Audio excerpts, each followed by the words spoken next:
We are live. Hi, everyone. Good evening, good afternoon, good morning, wherever you guys are joining from. I am based out of Israel, Tel Aviv, and I have a guest, Andrew. I'll introduce him, but he's joining in from Singapore, right, Andrew? Say hello to the Yes. audience. Hello, everybody, and good morning, good afternoon, good evening to whoever you are signing in from.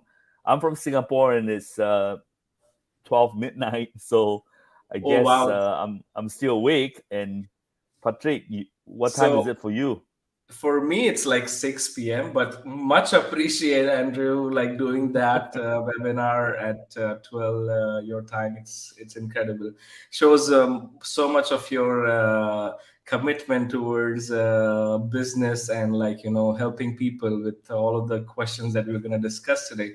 So moving forward, before I introduce Andrew, I would love to know where you guys are joining from. Put down in the comments below. We'd love to learn more about where are you guys joining from and what you do. If you have any questions that you would like to discuss, so feel free. Okay. So let me introduce the legend himself, Andrew. Andrew is based out of Singapore, as he mentioned already. He's a senior consultant and founder of Drawmetrics. There was one more person who was about to join us today, Craig Garcia, but unfortunately, for due to some personal reasons, he was not able to make it. But not to worry, we will have him in our future LinkedIn lives. So stay tuned for that. So moving on, Andrew, tell us a bit more about your journey. Why Draw Matrix? How do you reach here? We would love to know your backstory. Inspire us. Right. Well, it's a very long story, but I'll try and cut it short. It actually took We love long versions. I'm not a big fan of long story. No It worries, is no worries. actually well, on my LinkedIn I say it's 20 years in the making, but in reality it was more than 20 years. It was really my upbringing. It was a series of events of how I grew up, Mm-hmm. and primarily because I was the youngest of six, and I needed to fend for myself. And at a young age where I grew up poor, I was really just walking the streets, learning from people, and also trying to make my own living. And in doing that, I had to work with others, talk, correspond, of course, protect myself. So, growing up in the 60s in Singapore, it was still very poor. That became the foundation of how I started to learn more about assessing people, right? So that's the Mm-hmm. background. And with every job that I did, I always moved um, from from one thing to something totally new. So Mm-hmm. if you looked at my resume, if you will, on LinkedIn, I never did the same job in the same industry twice. So I always move Interesting. from one industry and then go on to something totally different. So I had about 10 years of corporate experience working in Fortune 50 companies at that time. Wow. They're relatively less well known now today, but they're still very important companies like Roche, which is a Swiss pharmaceutical, one of the largest. They call them the Mhm. sleeping giant. Wow. American International Group, which at its prime was really in the investment and insurance business, and Honeywell, Absolutely. which is a industrial and aerospace automation company. And after 10 years of working in corporate, I said, hey, I want to. There was a time when I was laying people off because of downsizing, Mm-hmm. and I figured I'll be next on the chopping block because I was getting fat in terms of my compensation with the company. I decided to quit after September 11. I saw an opportunity in the aviation industry to do outsourcing, remote Mm-hmm. hiring of people, right? Mm-hmm. So that was 2001, and by 2002 I already left the company. I had a fascination with the aviation industry, and I got into remote hiring of frontline customer service with hotels, Wow. retail, F&B, aviation. So that became my first business. And one of the things that we needed to do was to really assess people, Mm-hmm. And of course, in the early days, it was frontline customer service. So we went to learn all the available tools in the market, all the psychometrics in the market, but nothing was really satisfying. By sheer chance, we met a professor of psychiatry who Mm-hmm. uses drawings to assess people, and we Mm-hmm. learned from him and decided to build on that, and that became what it is today, Draw Metrics.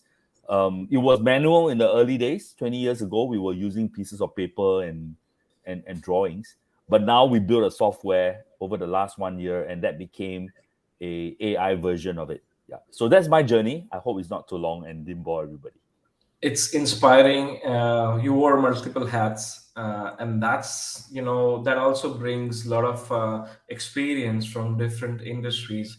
So it's quite interesting to learn more about your personal level. Although, like, I love to connect with you and dig more deeper on personal level. It's quite fascinating. Thanks for sharing that, Andrew. Pratik, Moving on. I I actually want to ask you a question, because those people who knows me and who came either to listen or to support me may not know you. So maybe you can share a little bit about yourself Absolutely, and absolutely. how you founded Testlify, which actually was the very reason I got interested to talk to you to begin with. Thank you, Yeah. Andrew. Definitely. So, as you know, my name is Pratik, and most of the people know me because of my LinkedIn presence. Majority of my day is spent on LinkedIn because I'm actually very active here.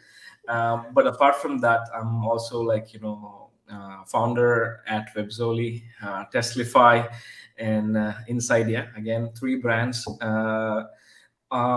Majority of my focus in last 5 years has been into outsourcing and helping companies outsource tech or remote talent, basically in any domain. If you're hiring, doesn't matter if it's in India, Philippines, Bangladesh, or Ukraine, or anywhere else in the world, which is like creating win-win situation for both companies and talent. So basically connecting those dots, this has been my mission. But the challenging part of building this business is hiring like great talent, top 5% of the talent. How do you assess those talent? How do you know that they're great talent? So Well, because my some of my clients want the top 1%. They don't want the top five. exactly. So okay, it's top 1% of talent is again like finding that is super challenging, right? Yeah. uh, the biggest pain point that I was facing, and I'm customer obsessed, right? My customer, if he feels that I'm not adding value in terms of helping him hire the right talent, I'm out of business, right? I needed to make sure the person that I help him hire turns out to be the best one. Although like sometimes there are like chances which happens, but again, assessing candidates is the biggest pain point and was biggest pain point. Now, I met Abhishek recently. Like Abhishek is also my co-founder. We were in a conference in Dubai, and like we kind of had a conversation about the same pain point that we were sharing. So we started working on this like project to help our companies first to deal with this assessment and hire the best talent. So we came up with the idea of in terms of building the product itself. So with no time, because of talented teams that we had, we were able to like build in amazing product. We had better customers, and we launched pricing plan, and people are using our product, which is amazing. So this problem was solved because it started with the problem that we were facing, and then we were solving it for others as well. That's how Testlify was born. Again, if I go back to what the topic is of today, is like critical traits of hiring successful tech talent. This is the biggest pain point, right? The thing that mentioned right now, all the companies are facing this, and we have to be honest. We are not gods that we can predict who will be perfect, but there is a way that you can predict up to an extent with data. This is what let us build this platform. But I would love to know from Andrew, what are your thoughts in terms of like this assessment industry? What is something that can actually help recruitment experts or recruiting managers hire highly successful tech talent? Right. My first exposure to tech, or at that time we call it engineering, it's a mixture of both hardware and software engineers, was really in Honeywell. So I ran an R&D department in Asia Pacific. So I have engineers in Taiwan and Korea. And part of my job then was to identify the right technical engineers, both, like I said, both hardware and software, to be hired and on a team. So one of the biggest challenge was, how do you determine two types of skill sets? How do you determine the hard skills Mm-hmm. and the soft skills? The hard skills without the soft skills doesn't really work that well. You actually create a lot of tension when they don't communicate well. Um, Vice versa, right? If you have all the good soft skills, then you have a very good salesperson, maybe, but you don't have a good engineer, then Yeah. products fail too. So it is this fine balance that I learned many years ago while being the leader of R&D department, to then try to understand what is it that we really want, what should be the traits that we want to look for. One Mm-hmm. of the biggest challenge of uh, hiring anybody, not just tech, but tech specifically, since that's the topic, it's how do you consistently measure on a benchmark the Mm-hmm. qualities and capabilities and the aptitude of the engineers that you want to hire? How do you consistently do that, right? Yeah. Um, if if it's left unchecked, Yeah. one would go in with reading the resume, deciding and look for very keywords that they have the right software skills, um, or hardware skills, but Mm-hmm. very quickly form an impression based on what they think the candidate know. Now, Yeah. it always takes a technical person to interview a technical person, right? So that is a given. However, there is this diversity that is so critical in engineering. Mm-hmm. If you were asking the same questions and getting the same answers from the same engineer, you are basically hiring the same people, right? Yeah. And that may or may not solve the engineering challenge, because that changes, software changes, feature changes, Mm-hmm. languages changes, right? So I actually, while our other speaker today that he couldn't make it for personal reasons, I actually had some time exchanging good views, which I would love to share as we go along. But Yeah, yeah, absolutely. You it can is go ahead now if absolutely you want. You can share what you have. well. So one of the challenge in tech hire is consistency. How do you Mm-hmm. consistently evaluate them across the board, right?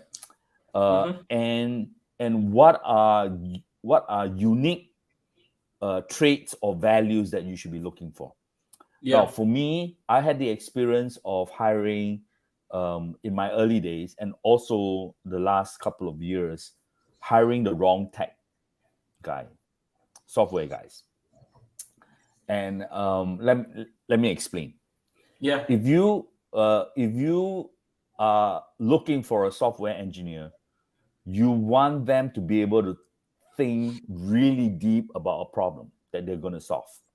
Yeah. But you also don't want them to stay in that depth for a long time.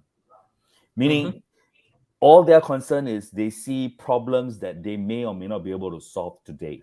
So one of the key traits of hiring a tech talent is he resourceful, right? Yeah. I know of people, and my sister himself is a software engineer. I know of people who ace the interview, but when they actually do the job, they can't seem to ace the job, the function, because they only know how to program it in a certain way. The logic is only on a certain certain standards. They're unable to go look for alternatives to be able to then determine if what they are solving is the best way at the most cost-effective manner. There is always this balance about money, Mhm. resources, and time needed to complete a project. So so if I interview a candidate and I find that he or she has a tendency to be what I call circular argument, as in they Mhm. go really deep into a problem, but they can't Mhm. seem to be able to find their way out. So the way they have the thought process actually prohibit them from thinking out of the box in terms of solving a coding issue, a Yeah. coding challenge. So one of the traits is the ability to be able to think out of the box and be resourceful. I don't know whether you have that same experience. Maybe you can share as well. No, absolutely. Like, one of the critical issues with tech talent specifically, uh, uh, hard skills are easy to measure, I would say, if you have the right tools, okay, and you know what is something that you're expecting out of this role. But tech jobs are mostly like creative thinking, how you're solving the problem, like problem solving abilities, creative thinking, doing what it takes, never give up attitude is something that you cannot measure easily. Right. Although people can say that they are good at it, but it doesn't like have to be the same when they are hired. So it's best to actually evaluate them on other criterias as well, like you mentioned. But I agree. I see a comment from my three. Fiona, Diana, hi everyone. Thank you for joining in. Much appreciate your time. We'll love to see more and more questions. We take one by one. So my three's question is your take on recent upcoming big tech layoffs and changes in recruitment. What is something you have to say here? Well, I have recently had some coffee sessions with people within the tech industry about the Mm-hmm. layoffs that from big tech, right? One Mm-hmm. of the question I would ask is there must be a reason why people are let go, right? So there are a few scenarios. One, Mm-hmm. um, they have gotten to a stage where their salaries no longer justify um, their capabilities, right? So Yeah, yeah. they've got good income, but it Mm-hmm. doesn't fit the model when the company needs to downsize, right? So they're not necessarily bad people. They're not Mm-hmm. necessarily. They're just too fat, if you will, right? In terms of the income. So there are companies that make that type of decisions Mm-hmm. and give people a golden handshake when they, a golden parachute, some say, when they reach a certain scale on the salary scale that is just too expensive, right? And that's one of the key drivers of tech layoffs that happen.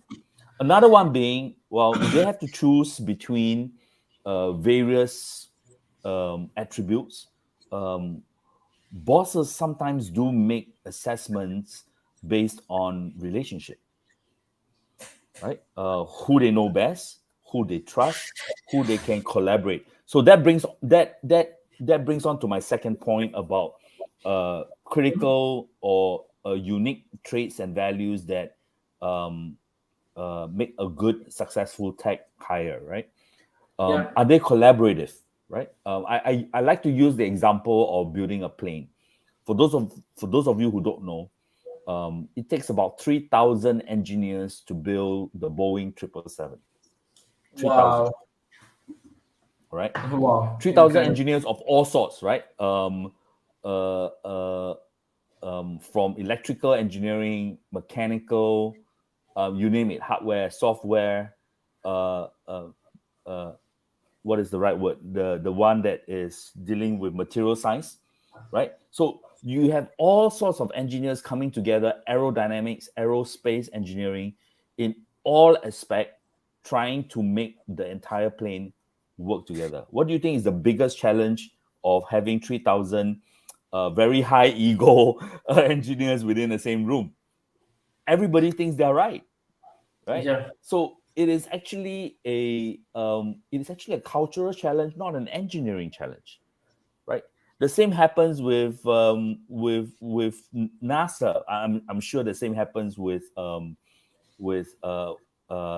Musk's group, trying to build the rockets to take people out to space, right, or take payloads up to space. Mm-hmm. It is about ego. A lot of it is pride. Most engineers, good ones, know they're good, right? Mm-hmm. And then they have to debate, or well, I like to use the word collaborate. They have to collaborate with somebody else who have maybe a different point of view, went through a slightly different curriculum in their studies, have a different opinion about what and how problems should be solved. So one Yeah. of the key trait is collaborative. Now it's easy to say collaborative, but how do you know somebody is collaborative, right? I mean, when we all talk about this term, need to be collaborative.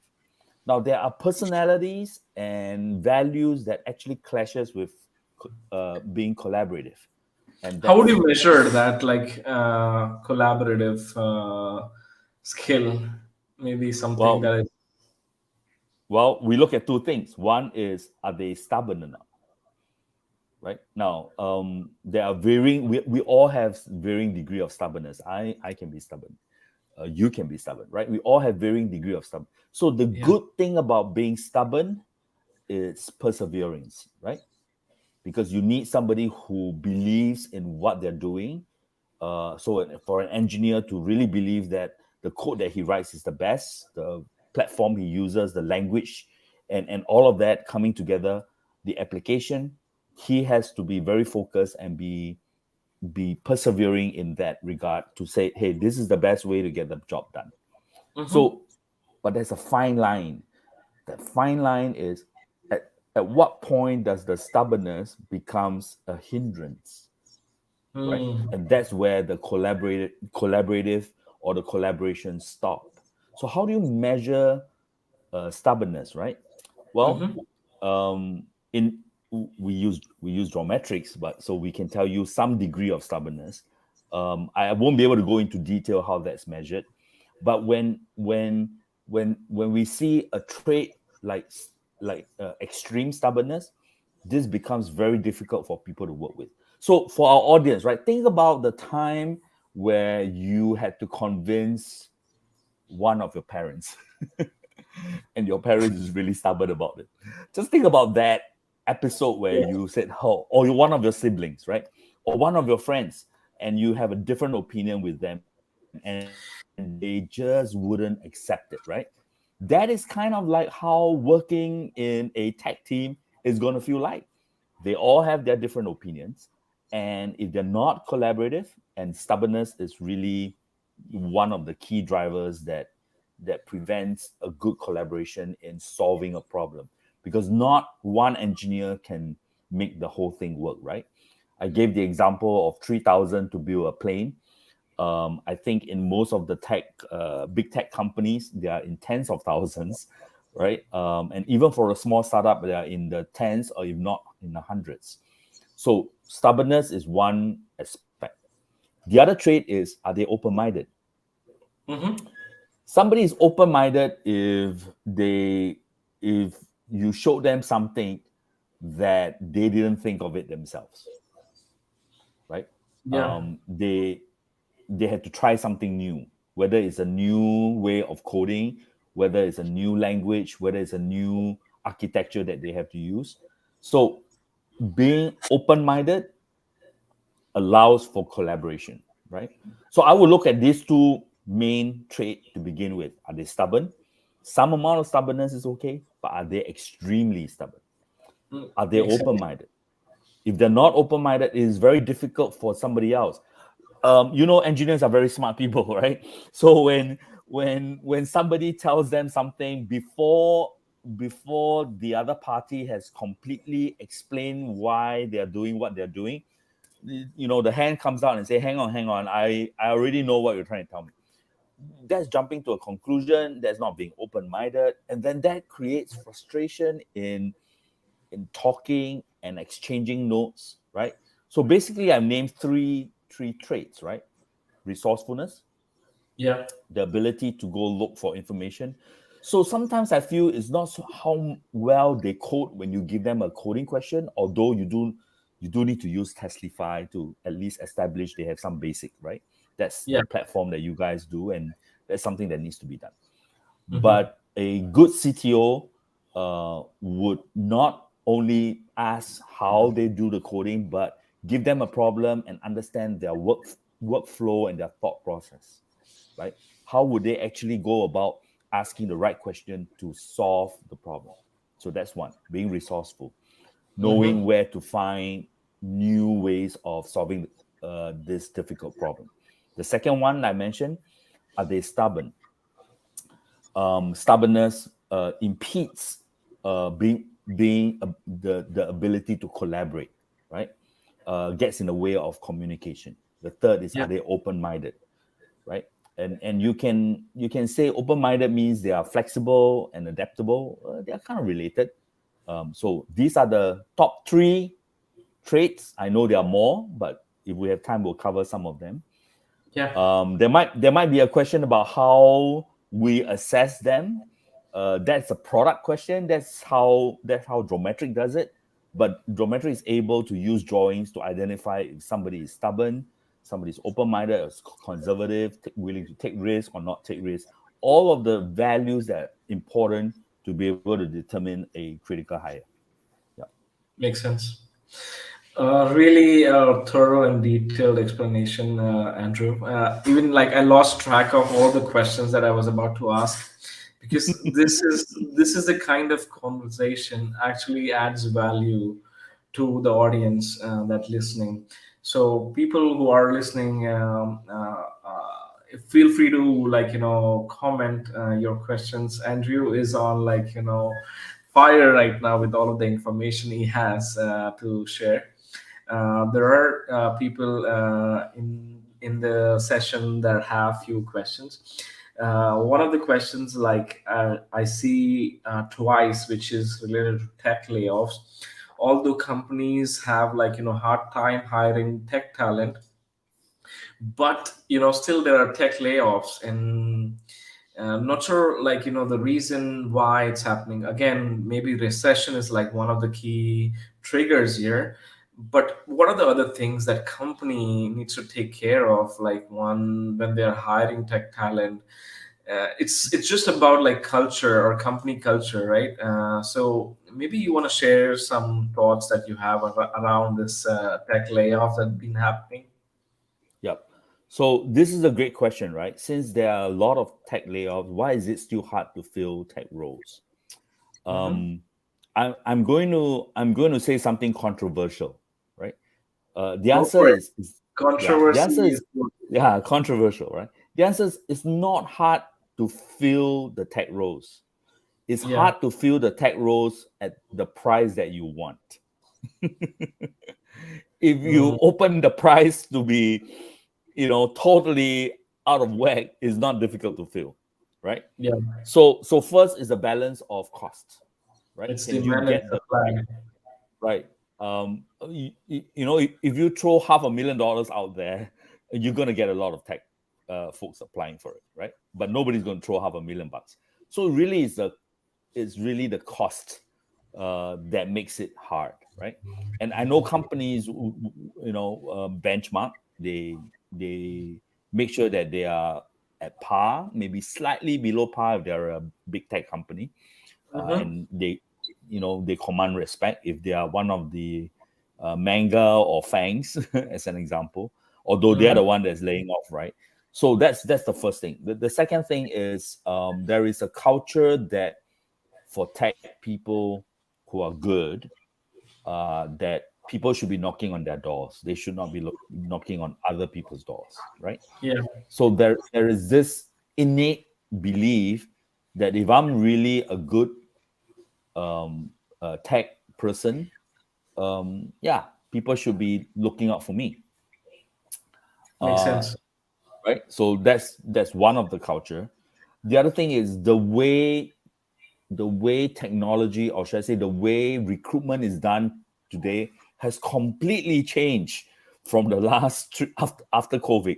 Totally, is totally different what it is today than before COVID. One, tech people wants to work remotely. Mm-hmm. They may or may not want to go to the office to sit down behind a desk and write programs. Companies, Freedom. Freedom is required. yeah, Absolutely. freedom, commute is a high cost, right? Yeah. Inflation for commute is creeping up. And let's face it, some of our tech talent wants to moonlight on a side hustle, right? They're motivated by what they see in the tech world. If they find startup idea that they can build, What is your thought in terms of moonlighting? I'm an employer myself, yeah, and I was when I was like I built my company as a freelancer as a side hustle. I was working full time, and I was like spending my 9 to 5 in office, and like after coming from office I was actually helping my customers. So that's how I was able to build companies. I feel there is nothing wrong in moonlighting. You should be proud that you have somebody who is entrepreneurial mindset in your team dedicating those hours. What are your thoughts here? yeah. So I'm not against moonlighting. Want to be upfront. Um, when I was an employee, did I moonlight? The answer is no. But did I entertain the thought of moonlighting? The answer is yes. Because at some point when I was thinking of moving out um, of the company, my first ethical question I asked is, whatever I'm building, is it in direct conflict with the current company, right? Yeah, that makes So sense. so that was the first ethical. I have to be able to get past the first ethics, right? Yeah, yeah. um One. The other thing is, I can work from 9 to 6, but after office hours on weekends, can I build my own side hustle? Yeah, absolutely, right? Yeah. Now, what I'm against in terms of moonlighting is, well, they're doing same projects for two different companies, That is right? that is something unacceptable. You cannot work with competitors. Right, This is not just like against company policy. It's against professional ethics that you have in your right, whatever things you do. So yeah, I right. completely agree with you on that. So what is So, your take? Maybe I had this question, right? Like a lot of this tech layoffs also if affects company branding in a way. So I see like Microsoft or like Apple or Twitter, Facebook are in news because of this tech layoffs. How does this affect their personal company brand? Maybe so, what's your take here? well, I think, um, just barely few years ago, the big tech seems untouchables, right? Yeah. They were on a rise in terms of share prices. Mm-hmm. They were There was a gluttony of hiring, right? Mm-hmm. They expanded really fast, and they were putting money into new and adventurous technology that we won't know whether it pays off, right? So that created the fat, if you will, in Mm-hmm. terms of the total number of headcounts, right? So they overscale. The other thing was, when the stock market took a beating, part of the liquidity became affected, right? And COVID accelerated this whole thing, right? So my take on the big tech's layoffs, is it inevitable? I think the answer is yes. Does it really affect their brand name? I think to some extent, the ones that were really affected, pretty major. Twitter uh, Yeah. would would would be one of the big. What I think, But maybe my personal opinion, I yeah, think what I've seen, it was badly managed process. and Yeah. that's seriously impacted brands reputation in negative ways. Like if you see, all the digital world is now connected, there's nothing to hide, and like whatever happens, you are in news, right? And when Yes. employees are badly treated and show no empathy, they will tell people, and often they will share it on social media. Right. So underestimating like how important the company culture, this might not affect you right now, but I think the trust level will be impacted moving forward. And no matter Is like if you are willing to pay like $500,000 for a tech talent, they will still feel and give you second priority when it comes to like working with you. That's my personal opinion. What is your yeah. thought here? Well, I think what makes it worse is when the leader of the company gets laid off, they get millions in options or shares and compensation, right? And then the people at the middle or at the entry level gets months of severance, right? So, and that information is made public. That doesn't help people feel comfortable. There was this conversation that I had with a friend that says, "Hey, you know what? If you want to get fired in the US because they pay well when they fire you. But Yeah. anywhere else outside of the US, even for the same US company, didn't get paid that well, right? I mean, Yeah, there is it's when you fire in India, you don't get paid, I guess. That's what I yeah, don't know. yeah. So There's no you know strong that HR policies in place, I would say. yeah. But So that's in a Israel or lack in of US or anywhere in the West, yeah. it's So that's a tough. lack of consistency in terms of policy, right? Yeah. The same people, different country, treated differently based on whatever the local employment laws are, right?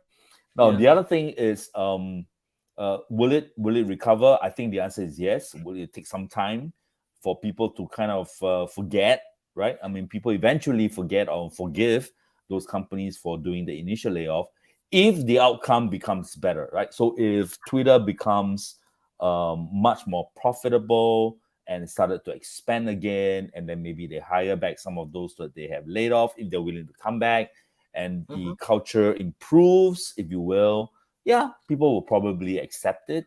And at some point, people just forget about what happened, right?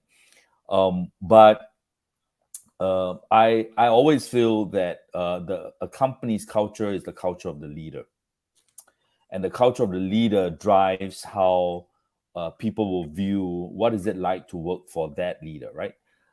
There are a lot of leaders out there that are very, very good in communicating disappointing news, right? Yeah. And they are the first one that take the hit, right? I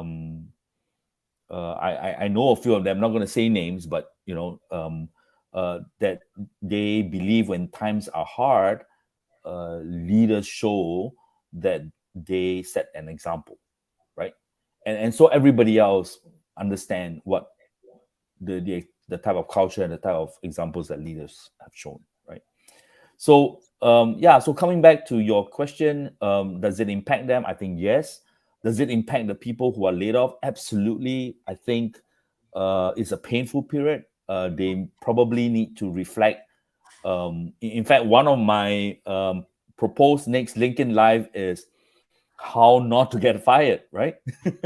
That may be a topic because I work in HR for about 20 over years, and I did talent acquisition and advise companies on how they should be managing culture and talent retention. One of the key thing is what values other than the job and get paid for it. What values are you bringing to the organization? Yeah. What as a tech talent are you bringing that money cannot buy? Are you developing other tech talents? Are you encouraging? Are you a motivating force, or are you just a single contributor? Sometimes the single contributor is Mhm. the one that is not leading the team. That's the one that get get let go because they are a single individual contributor, right? They're not bringing other value to the organization that the company says, hey, yeah, I can find three, for the same salary, I can find three other people to do the job. So those are also values of individual that they need to reflect on. I'm not saying that all those who are laid off are like this. Some are just unfortunate in terms of a misfit. But there are certainly those that it might be a wake up call. Maybe being laid off at a time where it's difficult, Mhm. is difficult. Um, is Being laid off is no different than you quit your job without another job. To me, Makes it's the sense. same thing, right? So I had an experience where I quit my job and I didn't have another job, and I was in transition and in between jobs. That's kind Mhm. of like the similar net result. Maybe the feeling is not the same, but the similar net result of, hey, what went wrong? What could I have done better? How can I make this transition less painful for myself? And it's all about attitude and values, right? So Yeah. one of the need, um, and importance of soft skills, uh, it, for tech talent, is to understand, are they lacking in some areas of their skills? Not necessarily the hard skills. I think they have it. Not necessarily the technical skills. I think they have it. Do they lack the soft skills? Do they lack the collaborative nature to work with other people? Do they have big egos that needs to be tamed? Can Are they close-minded to other people's suggestion? Is it a pain to work with them? Do the colleague feel it's so tiring talking to them about new ideas and new ways of solving it? I've seen tech teams where the leader is the one that everybody has an issue with. They said, whenever we bring a solution or how we want to code this program, it gets shot down by the leader, right? And that's the human side. That's the soft skill side. So I think it's a combination of both technical skills and soft skills that needs to be in balance. It's the same with every other job, right? You can get the best chef to cook in the kitchen, but he is ballistic. He scolds everybody. He criticizes whoever his sous chefs helps him prepare. You get same result when it's time to let somebody go, unless he holds the recipe. You might just want to get rid of that person that is not part of it, that doesn't make a team work like a team.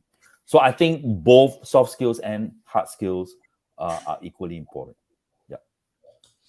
Wow, super interesting. Before, I wanted to before we end the session, I wanted to ask you specifically about the previous topic that we discussed about like demand for higher cognitive skills such as creativity, critical thinking, decision making, and complex information processing. How do you see this growing in like by 2030? Do you believe this academics and interviews are sufficient to analyze the soft skills? Um, I think the ability to assess soft skills right now is very, very subjective in the world, right? Hmm. Very, very extremely experienced entrepreneurs or HR leaders are extremely, extremely good with assessing. Hmm. But that skill lies in only that top few percentage in the world, right? Yeah, They makes obviously sense. have a lot of life experience. They obviously have dealt with a lot of people, and they learn through trial and error, right? So they hired, and then they realize, oh, that's the wrong hire. Yeah, So even Steve Jobs, I'm sure, makes that mistake, right? About the initial hiring, right? So assessing soft skill is probably by far the hardest to be consistent. It's yeah, not. It is both a science and an art, right? makes sense. The art is experience, right? Now you got to hire a lot of bad people and pay a lot of price for you to understand how not to hire bad people, right?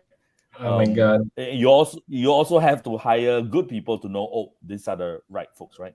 But Yeah. now just think about this skill only with the top few people. So I have no question that Elon Musk, Jeff Bezos, when he was CEO of Amazon, would have been totally astute at interviewing and hiring people. No questions, right? Those Hmm. guys are gurus. We certainly. But how many interviews can they do beyond the immediate direct support? They can't do global interviews, right? No, they How many can't. of our headhunters that we know in the market are really, really good at assessing people? Quite a lot, correct? Yeah. But they will also tell you there's a 50-50% chance. I have a friend who has been in talent acquisition for 30 years. And when I ask him how good does he think that his ability to assess, he say 5-0. That means every two he might get one wrong. And he's totally honest about it. He's like, yeah, it's a flip of a coin because the time taken is very short, right? I mean, how many of us have friends after a few years we said, wow, I really didn't know he was like that. But they're friends for a long time, right? Or marriages that fail. I mean, if 50% of marriages fail, that tells you, yeah, that's about right? 50% is the error rate. That's actually a very good rate already in the world, right? I Wow. think Google calls it a flip of a coin. Amazon says it could be as low as 20, if I'm not wrong. Don't quote me on this. But what I'm trying to say is the percentages of assessing soft skills is really, really difficult to be Wow. consistent, right? And that was So the motivation why we built Drawmetrics, because we wanted a consistent tool. In my previous business, maybe if uh, I can take you towards draw metrics yeah. for a second. I want to understand, like, draw metrics. How does like it helps companies assess the soft skill part? Maybe you can just shed some light, bit more in detail about the platform. I think there are a lot of people who are like having these challenges. All the HR recruiters listening here, they are like some of them are using Testlify and some of might not. So Testlify does have the ability to test soft skills, but draw metrics take us to the next level, and they are like kind of expertly focused on that specific area. So maybe shed some light here, Andrew. Okay. I'm going to try to keep this very simple. Yeah. Uh, there are soft skills is a very wide space, right? So Drawmetric doesn't cover all the soft skills, but it does cover what we collectively call the values or the attitude of the individual. Okay. Now, the science is not new; it's almost 100 years old. There's a Swiss psychiatrist called Hermann Rorschach. Um, well, I don't know whether I can, but if you type psychologists use drawings to assess individual, that test might come out, right? So Hmm. basically, what is an in block test that asks people to take a look at it and visualize in their mind what it means, and from there they assess characteristics, personality, emotional behaviors, and so on. So this science is very well documented. We didn't create the science; we just borrowed the science, right? So Geometrics uses drawings of 10 symbols, and these 10 symbols are related to many aspects of the individual's life: the personal, professional, Hmm. money, relationships, their decision making, their values, their beliefs, and of course, their personality. One of them is certainly personality, right? Their Yeah. attitude towards morality, whether they're ethical or not ethical, how they see the future, where there are potential blind spots and development areas. So by drawing, we cannot trick our subconscious mind. When we take a look at a symbol and we make it into a complete, meaningful diagram, everything that's in our subconscious mind about who we are comes out, right? Yeah. So it sounds Yeah. scary, but actually it's not a bad thing, right?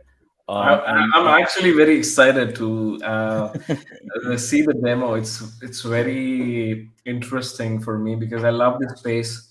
And when I say like assessing candidates on their soft skill levels, and it's already making excited. So Andrew, maybe what you can do is send me like some document that can explain this, or maybe I would love to take a demo of your platform. well, Uh, one of the things we were hoping is to work with Testlify because you guys have the complete suite of tests. I think how many? 300 or more 260 plus by date. by date. Uh, So I'm not that far off. So 260 tests. The good news for us is you don't have geometrics. And then the so other we better will news. definitely like Yeah, consider you having as a partner. We really love in terms of helping our customers and users in terms of better and better assessment abilities. And if Drawmetric is able to solve this, why not? Like, we can grow yeah, together. It's not something that we can do this sure. alone. We need your Well, help. yeah, I just want to share with you. I had top IIT candidates that I was screening through that I was going to interview. Right. For those people in the audience, IIT is the India Institute of Technology. Right. Is the Yeah, number I one number one. Yeah. computer science, engineering school in India. All right. Yeah. So I have top IIT candidates that I have resumes sitting in my inbox that I'm assessing. And one of the things I asked the candidates to do, and for our audience, um, you can't tell the technical skills. Use Testlify; they can help you identify how good they are, right? But if you Yeah. want to identify or assess the soft skills, then come talk to us. So I just recently, um, um, I right? I disqualified one of the top IIT candidates without looking at the resume. I know he's from IIT. And after the Drawmetrics, I said this person has a problem being collaborative with other people. Okay. So it shows that he's rather stubborn at work. It shows that he doesn't like to be told what to do. He wants full autonomy on how he's gonna, and that is a disaster of engineering, right? I mean, if he doesn't like to be told what to do, he wants complete freedom. So stubborn, complete freedom. He is extremely focused on something. He's not gonna let go. So might not be. So if he's caught in a problem, he won't be able to take himself out to see the bigger picture, right? So then he Makes won't be able to solve that problem. And if he's stuck, so all of these factors came together, and actually, I I told the company that provided the resume that hey, this guy's not going to work, right? Now then I looked at his resume, right, and then in his resume it shows that it validated my point, right? He hasn't been employed for a while, but he's extremely intelligent. That's the soft skill part that we are able to identify. So why bring on somebody that causes friction and conflict with other people and the project still doesn't move? because Because you cannot rely. business can only succeed with collaborative team effort, right? Right, So soft skill, although the guy is genius and he's like the best out there, but he is correct, not able to understand and follow the process and be helpful to the team, then it's not a team. It's something that he's doing on his own, and it's not going right. to help us long term. Yep. And So then at some point, when things don't move, you got to bring in a new team and then tear down what they've built and rebuild, right? And that's where the cost goes up, right? So the tearing down is actually very costly. Yeah. makes sense. Makes sense. So to sum this up, maybe you wanna uh, like share your overview in terms of what we discussed, and maybe some takeaways for the audience. Yeah. So key takeaway: when you're hiring a tech person, other than the hard skills, which you really need a consistent platform. So Testify is one good platform we can use. The soft skills, the most important is this person is resourceful. It does not mean how much they know now at the interview, but can they go find the answer? That's Yeah. one key, right? On their own, given enough time, will they go be able to find the answer? And can they work with somebody to go find the answer? So the collaborative nature is very important, which means they cannot be overly stubborn. They have need some persevering stubborn to be able to see things through, but they cannot be overly stubborn. They have to be open-minded, and they have to be flexible and adaptable, right? If they're flexible and adaptable, means they can work remotely, but they can also come to the office when you need them to. So these Yeah. are the probably the four top traits that I would look out for. And if anybody needs help to see how to assess these traits properly, come talk to us. But these are the four traits. If you have a ability to sense it, then yeah, these are the ones that I would hire for a critical, successful talent. Extremely important that they possess these four traits. Superb. Thank you so much, Yeah. Andrew, for your time today. If you're not already following Andrew or connected with Andrew on LinkedIn, I highly recommend you to check this out. He's been sharing a lot of amazing insights today, and I'm sure if you connect with him, you will hear from him, and you'll have some insightful content in your newsfeed moving forward. If you're not already connected with me on LinkedIn, and if you have any questions, feel free to reach out. I really look forward to hearing from you. Usually, I spend time at least 30 minutes a day talking to at least two new people from my LinkedIn network. So if you want to connect with me, I would love to talk, schedule 15-minute short intro call to learn more about each other. Hey, Arpit, thank you for Yes. joining. I see a lot of people joined in. Thank you so much for your time. Hit that share button below so that this video can reach more and more people who can find this helpful. Have a rest of a good night to you, Andrew. I think it's 1 a.m. for you Yeah, it's now. 1 a.m. Really, really thankful for your time. It's not easy. And I really look forward to our one-on-one conversation next week. We should connect. Well, can I say something about Testlify before I go? Uh, when Yes, yes. when I was in the US 2 months ago, and I was in San Mateo with Sester, which is the largest B2B SaaS business startup and established players Mm-hmm, in San Mateo when they had a trade show.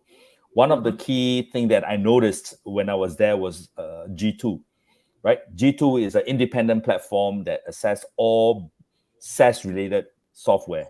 And guess Yeah. what? Testify came top performer for 2022. That tells you a lot about who Testify is, by the way. And that was one of the things I decided when I came back. Well, actually, when I was in the US, I already reached out to Testify and I spoke with Abhishek and then subsequently with you guys, right? So I was Thank, really honored and happy to be able to have this conversation and this LinkedIn Live with you, Pratik. Thank you so much. There are not many absolutely. people I know that has 200,000 willing to talk to me, 200,000 followers on LinkedIn willing to talk to me. No, I'm a nobody. you are everybody, and this insights you gave are something that I, as an hiring manager, understand very clearly and found it so insightful. These are the small things, but it can impact so much on your business. So absolutely, I'm obsessed with assessments. I'm obsessed with hiring. I'm obsessed with this HR tech space. So really amazing conversation, Andrew, and I would love to visit Thank you in you. Singapore, and we can have a lunch together or dinner together. Yeah, we will talk for hours. Thank Yeah. you, Andrew. Thank you, Bye. Pratik. Thank you, everybody who have listened in, and I hope this was of value to you. And reach out if you ever need help.